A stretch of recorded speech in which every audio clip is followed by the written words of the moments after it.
Ce vieux VTT, c'est pas juste un vélo pour moi. C'est celui que mon père m'avait offert quand j'étais jeune. Il m'a emmené partout, à la pêche, sur les chemins, jusque dans mes premières aventures. Avant le permis, avant les voitures, c'était lui ma liberté. Il m'a accompagné dans mes premières vidéos, dans mes rêves de jeune passionné qui découvrait le monde à sa manière. Et aujourd'hui, après toutes ces années, il reprend vie. Un peu rouillé, un peu fatigué, mais prêt à m'emmener vers une nouvelle aventure. 48 heures de pêche entre terre et mer. Un retour aux sources comme au premier jour. Ah, ça fait plaisir de le retrouver. Mon Rock Rider 700. Ça, c'est mon vieux VTT. Il en a fait des sessions de pêche avec moi et j'en ai aussi cassé des cannes dans ses rayons. J'ai cassé 3 cannes tous les mercredis après-midi. Après les cours, j'allais pêcher en vélo avec mon VTT, la canne à la main. Et avant qu'on parte sur ces 48 heures du coup de pêche et VTT eau douce et mer, j'ai un petit spot bonus à vous montrer. Je vous emmène.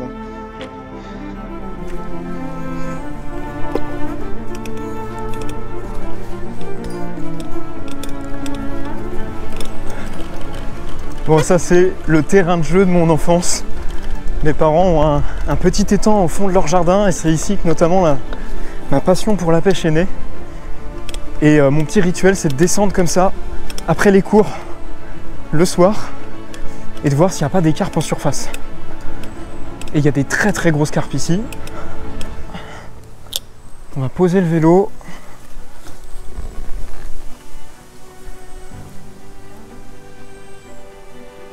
Là, il y a 2 carpes. 2 carpes dont un amour blanc. Avant, l'étang, il était complètement recouvert d'algues, complètement envahi de jussie. Et mon père, ce qu'il a fait, c'est que il s'est renseigné et il a mis des carpes herbivores, des amours blancs, pour venir en fait réguler toutes ces algues qui venaient en fait complètement boucher l'étang. Et il en a mis 70 petites comme ça, il y a 20 ans. Aujourd'hui, elles ont bien grandi. Alors, il n'y en a plus 70, il y en a plus que quelques-unes, mais elles font 80 cm, voire même plus. Et là, j'en ai vu 2 passer. On va regarder sous le Soul Power, parce que c'est un spot qu'elles aiment bien en général. Ouais, là. Il y a deux amours blancs là. Elles viennent s'alimenter et manger les feuilles qui tombent avec le vent. Donc là, je vais tracer, aller chercher un bout de pain dans le congélateur, prendre une petite canne, un petit hameçon, et je vais glisser la tranche de pain congelée dans ma poche. Et le temps que je descende, le pain va se décongeler. C'était mon petit rituel quand je voyais des carpes. Donc là, on va essayer de se faire un amour blanc en surface. Je peux vous dire qu'ils sont costauds. Là, il y a des poissons qui font 80 cm, voire même 90 cm. Donc si on en fait une en surface avant de partir en VTT, ça risque d'être fou. Allez, c'est parti.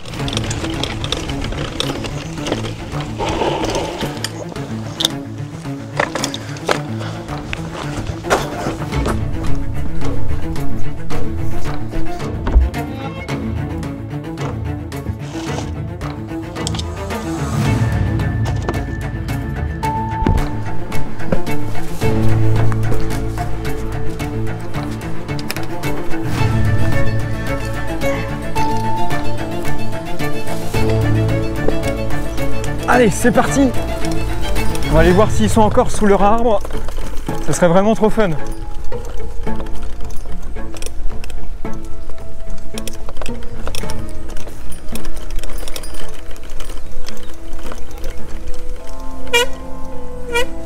Ah, les freins par contre, c'est pas ça encore. Hein. Alors, est-ce qu'ils sont toujours là? Ce qui est bien, c'est qu'au moins on est discret avec le saule. Ouf. Il y a un monstre. Il y a un amour blanc de pas loin de 80 cm. Et là, l'idée, c'est de faire comme la nature. C'est-à-dire que là, il y a des feuilles qui tombent de l'arbre et viennent s'en saisir en surface. L'idée, c'est de faire pareil avec le bout de pain. On va le faire tomber entre les feuilles.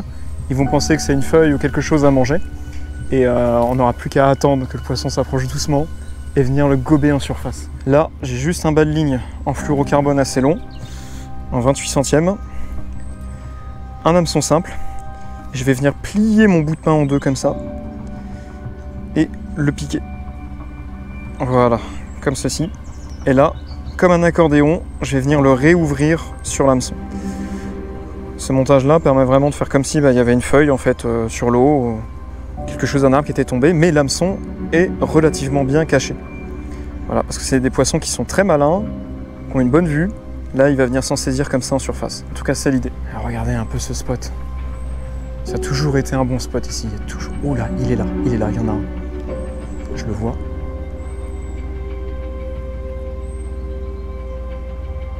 Mon petit bout de pain, il dérive en surface. Je pense que je vais rester. Je vais m'accroupir. Et je vais attendre comme ça.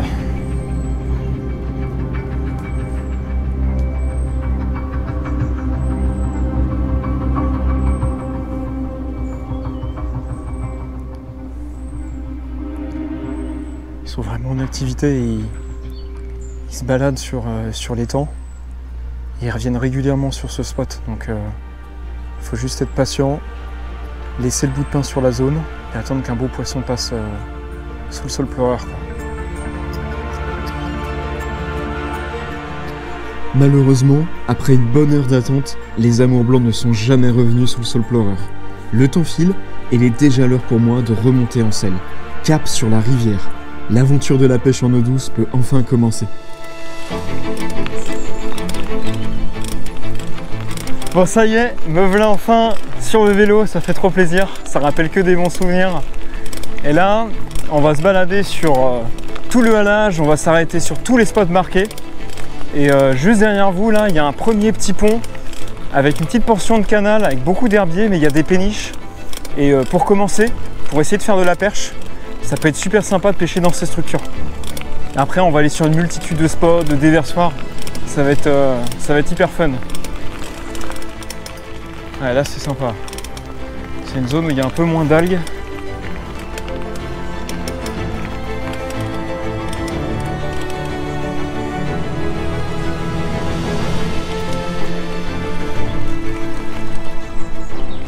Hop, je vais me mettre juste là.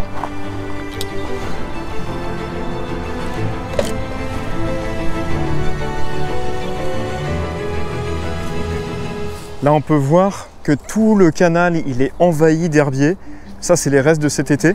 Et juste ici, la partie qui est sous le pont, il y a beaucoup moins d'algues parce que c'est une zone ombragée. Et c'est aussi là que les péniches passent. Donc ça va me permettre de pêcher plus facilement. Mais surtout, la structure du pont, il y a des dalles en béton en fait qui viennent descendre. Et ça, c'est des caches idéales pour pêcher la perche. Moi, j'aime toujours cibler avant tout les structures. Donc je vais passer derrière ce petit pont, je vais descendre sur la dalle et je vais gratter avec un leurre souple. Je vais vous présenter la technique. Allez, on y va.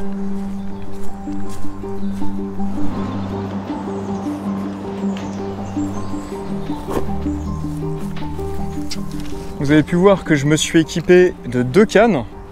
Donc j'ai une canne à perche qui va principalement me servir aujourd'hui parce qu'on va cibler la perche. Mais je me suis pris aussi une canne à brochet au cas où.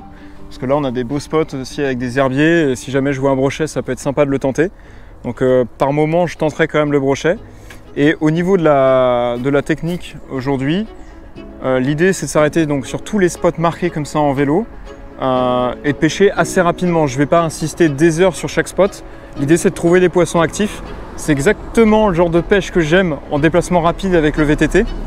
Et pour ça, quoi de mieux que de pêcher avec des leurres tout-terrain, donc du petit leurre souple.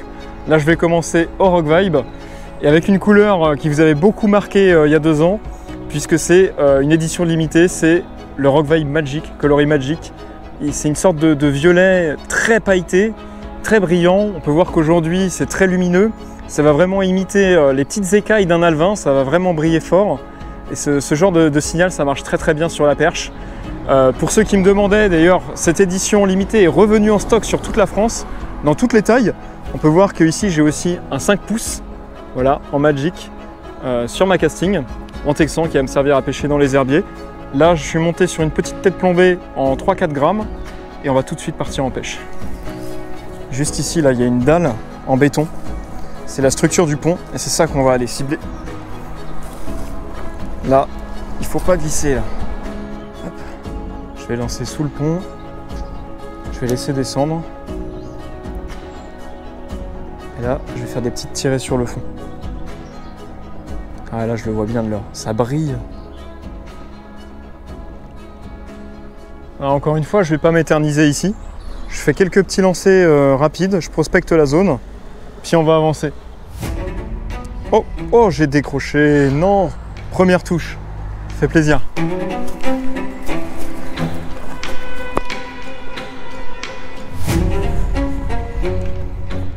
On arrive sur les premières péniches. C'est rempli d'algues. L'idée c'est de trouver des petites trouées où je vais pouvoir laisser descendre mon leurre. Parce que ça c'est des zones où il n'y a pas d'herbier en général sous les péniches. C'est très ombragé, les perches aiment bien se mettre dessous.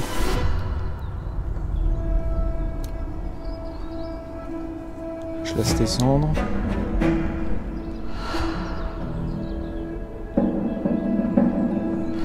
Oui, yes. Beau poisson. Magnifique. Là.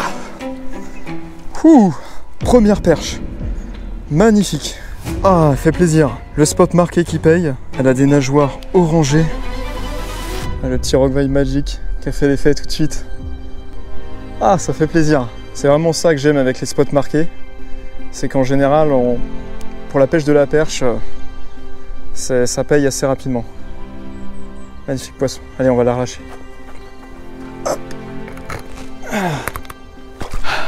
Yes! Premier poisson, en plus, elle est vraiment jolie cette perche. Donc ça fait plaisir. Et on est sur les tout premiers spots et on va en faire mais une quantité incroyable. C'est l'avantage du VTT. Le spot donne pas, on avance, il donne, on se régale. Là, on a une petite ouverture entre les cordages. Alors, faut pas tomber sur un gros poisson. Ouais, yes, ça descend. Ça descend, ça descend. Il y a un peu d'eau mine de rien. Je fais les petites animations. Hop. Ça n'a rien donné. De toute façon, s'il y a des perches et qu'elles sont actives, elles nous le font savoir assez rapidement sur les lorceaux. C'est pareil, j'ai une petite ouverture là. Il n'y a pas trop d'algues.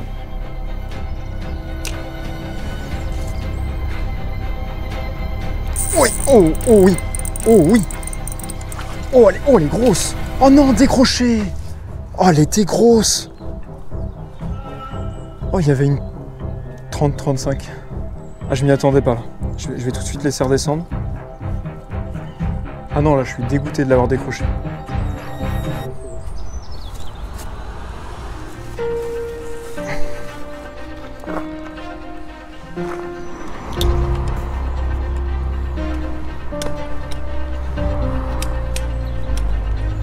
Allez, c'est parti, changement de spot. On sort du canal pour passer en rivière. Il y a une magnifique rivière juste derrière avec un déversoir. Ça va permettre de changer peut-être de technique, peut-être de passer aussi sur une pêche du brochet.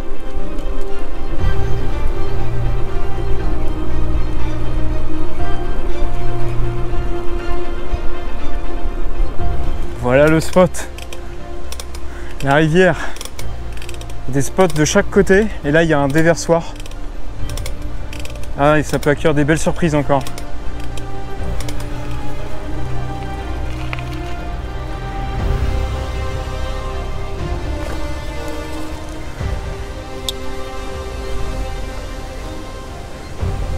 Regardez le spot. Il y a une sortie d'eau ici, il y a le déversoir sous le pont. Là-bas il y a des nénuphars.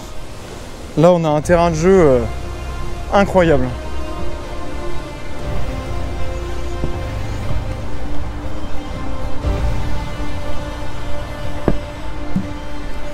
Je vais commencer ici, c'est bien accessible.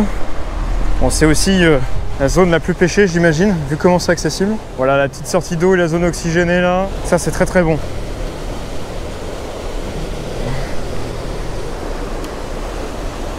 Hop. Là, je vais laisser descendre dans la zone oxygénée. Voilà, il y a du courant, du fond, des cailloux. On pourrait même tomber sur d'autres espèces. On pourrait tomber sur du cendre, du silure aussi. Tout est possible. Surtout avec des petits leurres comme ça.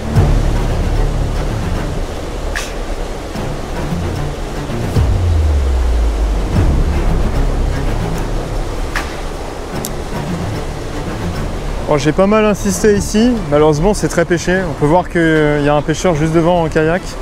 C'est une zone très accessible. Je vais faire encore quelques lancers et après je vais aller de l'autre côté Il y a des zones un petit peu plus compliquées d'accès, mais qui sont tout aussi jolies. Et en effet, c'est ce que j'ai fait. Peu de temps après, je suis passé de l'autre côté pour prospecter la zone de courant et les secteurs calmes, sauvages et remplis d'herbiers. Malgré tout, je tombe sur un poisson plutôt inattendu, un petit brochet. Mais la pêche reste difficile ici. Il est temps pour moi de retourner sur mon vélo et de partir à la recherche d'un nouveau secteur. Peut-être une zone plus active avec davantage de poissons. Et je profite de ce moment de déplacement pour m'adresser à vous avec le cœur ouvert. C'est pas quelque chose que je fais souvent sur la chaîne, voire même jamais. Et j'ai eu une grosse remise en question dernièrement. Pour ceux qui ne savent pas, YouTube est mon métier à temps plein depuis déjà plus de 4 ans. Maintenant, on est une belle équipe. Il y a Alexandre et Pierre qui sont derrière la caméra et le montage. Donc c'est une super aventure. On a la chance de vivre de notre métier. Mais il y a aussi un rythme de vidéo important. YouTube, c'est toujours plus grand. Et à force, on s'engouffre dans des projets qui sont énormes, qui demandent beaucoup de moyens, beaucoup d'organisation, beaucoup de logistique. Et plus ça allait, moins je prenais de plaisir en fait à faire ce genre de projet. Et c'est pour ça que je me retrouve sur mon VTT pour retourner à des choses beaucoup plus simples. Truc bête en fait, je m'autorisais plus à pêcher la perche parce que je m'étais enfermé dans l'idée que vu que c'est un poisson plus petit, c'est un poisson moins impressionnant, donc ça va moins bien marcher sur YouTube. C'est complètement bête, mais voilà jusqu'où c'est allé. C'est pour ça que j'ai eu une énorme remise en question dernièrement. Et j'espère que ça vous fera plaisir en fait ce retour aux sources. Il y aura de plus en plus de vidéos beaucoup plus simples, qui ne seront pas moins bien évidemment, mais beaucoup plus simples dans le concept. Et voilà, c'était important pour moi de vous en parler. C'est pas le genre de choses que je fais d'habitude, m'adresser comme ça sur ce genre de petits soucis. Je pense que c'est des problèmes que beaucoup de créateurs de contenu, notamment sur YouTube, rencontrent au bout d'un moment. Et le plus important, c'est de s'en rendre compte au bon moment, justement. Voilà, allez, c'est parti. On va tracer et on va se trouver un beau spot.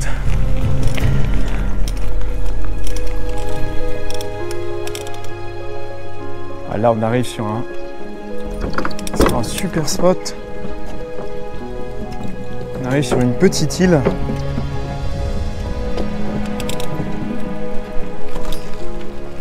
Oh là là, c'est très très joli là.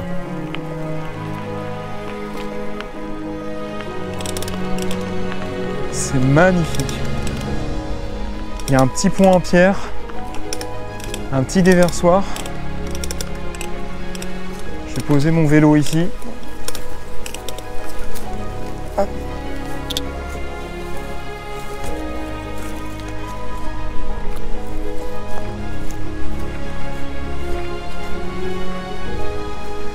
Ah ouais, là la zone elle a vraiment du potentiel. Hein. Il y a des petites zones de nénuphars, il y a des cailloux au bord, des herbiers. Et là-bas il y a un mini déversoir avec de l'eau qui s'écoule. C'est très très beau. On va essayer de se faire quelques petits lancers déjà devant dans les cailloux.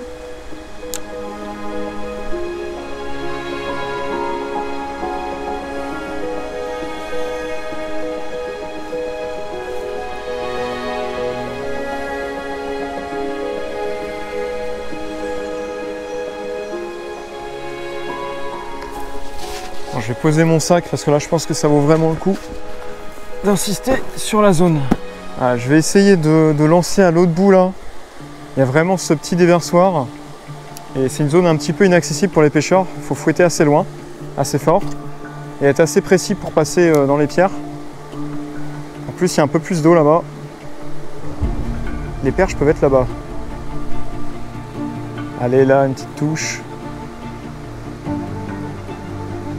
Oui, poisson. Yes. Ah, c'est joli hein. Ah ouais, belle perche, belle perche. Il y en a d'autres derrière en plus. Yes! Ah, je suis trop content. Celle-ci, elle est vraiment jolie. J'ai vraiment lancé ras du courant, c'est assez loin. C'est pas facile d'accès. Mais voilà, dès que mon écrevisse est passée dans le petit déversoir, J'ai l'impression qu'il y a une petite fosse là-bas. Et bah tout de suite ça a pris. Il y en avait une autre encore plus grosse derrière qui suivait. Je vais la décrocher tout de suite. Voilà. Super. Ah, je l'ai vraiment pris à l'autre bout là-bas. À la lisière du courant quoi. Faut faire des grands lancers. Voilà. C'est à peu près là que j'ai lancé. Bien laisser descendre l'écrevisse.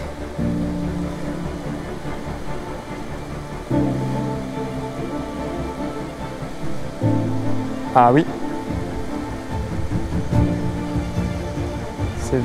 C'est venu voir mon écrevisse là. Oh oui, poisson. Yes. Deuxième. Ah, il y a une petite fosse là-bas. C'est encore joli, hein. Même gabarit, voire plus gros. Ah non, elle est juste combative. Elle est très combative. Yes. Allez ma belle. Ça fait plaisir là. Le petit spot est très très bon. Hop, faut vraiment fouetter. Là, je suis pas mal. Oui, poisson. Oui, magnifique. Oh, c'est joli.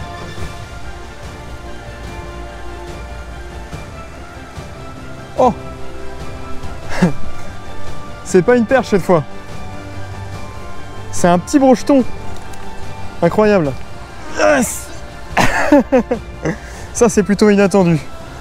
Oh, il est magnifique. Voilà, il a 1 ou 2 ans ce brochet.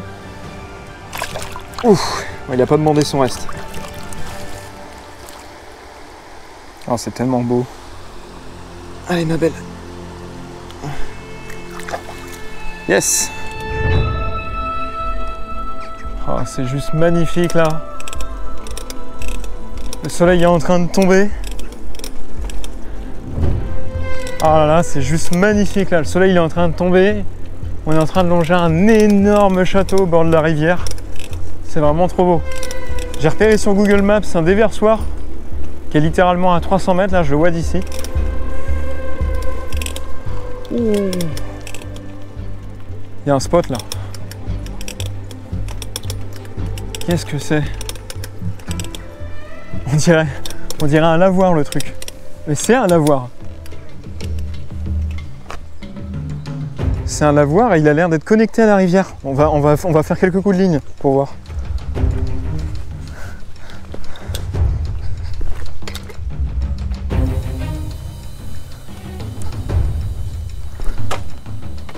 En plus, c'est connecté à la rivière. Donc il peut y avoir du poisson. Je vais poser mon sac. On va essayer d'être discret. L'eau, elle a l'air assez claire. Là, il y a une petite sortie d'eau là.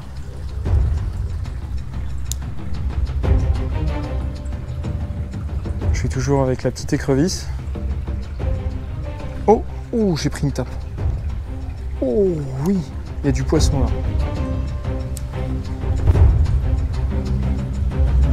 Oui, poisson. Yes, magnifique. Oh, ça combat bien. C'est quoi? Ah, c'est une perche. Yes. Incroyable dans le lavoir quoi. Oh, elle a des superbes couleurs. Elle a exactement les mêmes couleurs que l'écrevisse. Je crois que c'est une première pour moi. C'est la première fois que je fais une perche dans un lavoir. Alors c'est connecté au canal derrière, mais quand même, hein, je suis trop content. Et je pense qu'il y en a d'autres. On va la mettre dans l'épuisette. Et voilà, super. Ça a été prévu pour quoi. On va se refaire quelques petits lancers dans le tunnel là.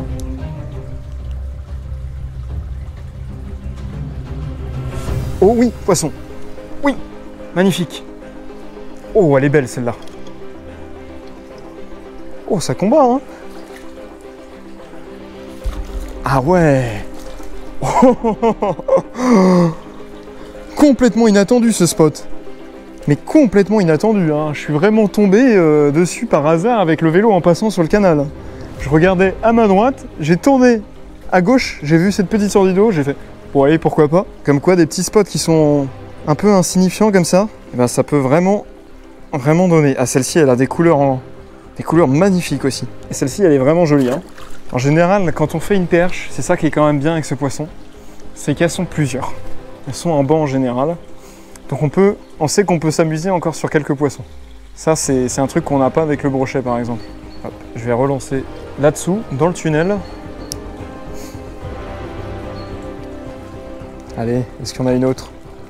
Une plus grosse peut-être? Ah, elle est complètement déchaussée.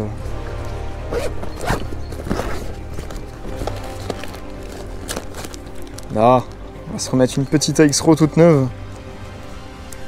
Elle en a pris beaucoup trop des perches, l'autre. Et elle tient plus sur l'hameçon.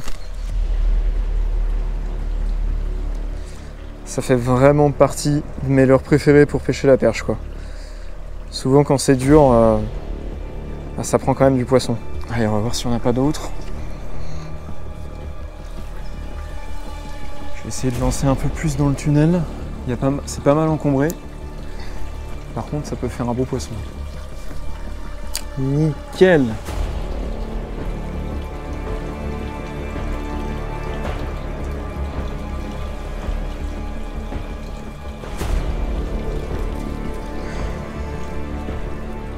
Je vais manger le petit muret. Je vois pas mal d'alevins là en plus.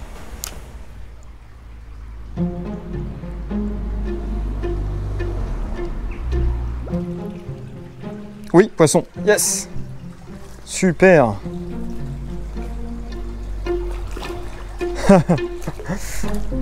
En longeant le muret, hop là, je l'ai décroché.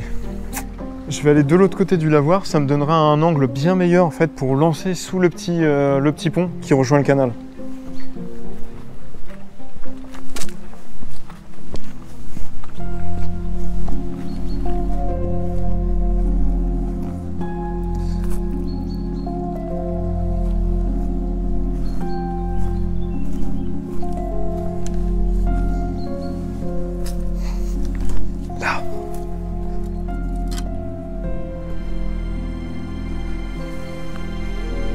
Là, je suis parfaitement positionné là. Ah, c'est sûr, il doit y en avoir là-dedans. Ah, il pourrait y avoir du cendre aussi là. En été, quand il y a des fortes chaleurs, ils aiment bien se mettre dans les zones comme ça, très sombres, des zones plus fraîches.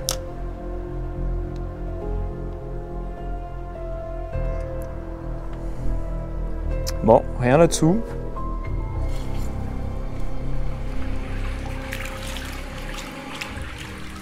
Allez mes belles. Hop. Allez. Ah, je suis trop content. C'est finir en beauté cette première journée de pêche en eau douce. Maintenant, direction le Finistère où j'ai commencé la pêche du bar. C'est là qu'est né le nom de la chaîne, je vous en parlerai. Et on va aller pêcher le bar, la vieille, tous les poissons sur la côte sauvage. Ça va être juste fou. Et bien sûr, en VTT. Maintenant, je vous invite à vous abonner si ce n'est pas déjà fait, car la seconde partie de cette aventure arrivera plus tard dans une prochaine vidéo. Je vous emmènerai là où tout a commencé, sur les côtes sauvages bretonnes, là où j'ai pêché mes premiers bars et où l'histoire de la chaîne a pris vie. Une aventure qui s'annonce magnifique, entre technique, prises inattendues et grands espaces. Et en attendant cet épisode, si vous voulez vivre une autre aventure, cliquez sur la vignette juste ici, un 48 heures pêche et chasse à l'arc avec Marius, où l'on a vécu dans un marais, dans une cabane autonome, flottante, isolée du monde.